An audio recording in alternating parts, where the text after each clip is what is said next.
A couple of weeks ago, several of us traveled to several of the franchise stores, so we could see firsthand what was happening with the XL21 Platinum or Pilot units with the belts popping off. And this first image is what each of us had seen, at least a couple of them at the various stores we visited. And what's happened is the motor has actually dropped down behind the support cradle in the base plate. What that causes, obviously, is a misalignment, or the brush roll and motor shaft are no longer parallel. That affects belt tracking, it affects belt alignment. In this particular instance, the belt popped off the pulley. In fact, this unit, this is an image from a unit that was at John Davis's store out in California. And the image on the left of this same slide is you can see the wear on the inside. So obviously what was happening there is that wall was actually shifting over time. It's shifting under heavier load. I can say that I looked at many units varying in age all the way back to when we launched 2001, and some units showed this, but some of them didn't. So again, it depends on the application and how the product's being used. A little history. This next image shows the motor support structure, or cradle support, in the base plate when we launched the XL21 back in 2001. You'll see there's a real beefy rib on each side. In 2002, those two ribs were removed. And that's in this next image.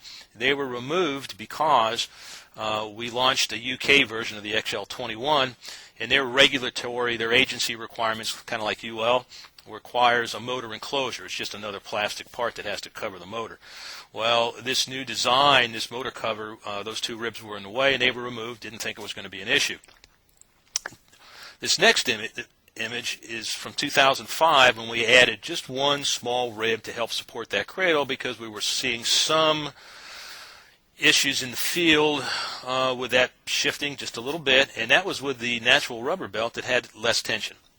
So as a result of that, and as a result of the design of experiments and several things we did to try and determine the differences between the classic design and the XL21 platform design, we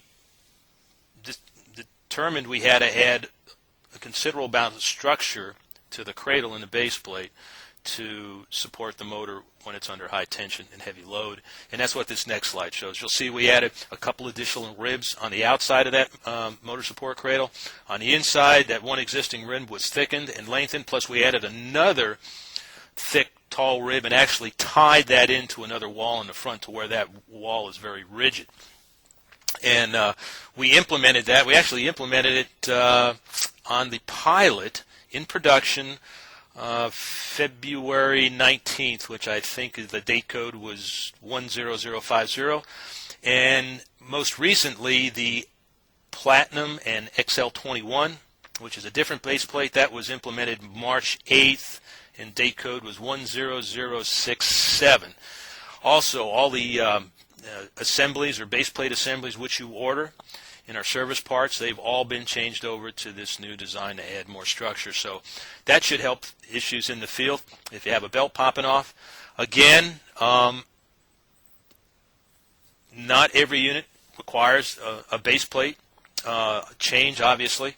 Only if they're experiencing, only if you see that they're having repetitive problem with a belt popping off, or you see that the motor's dropped down, and it's deformed the wall, yes, you'll need to change that base plate out. So I think it'll make a significant difference, and I'll be talking to you about next steps here in just a little bit.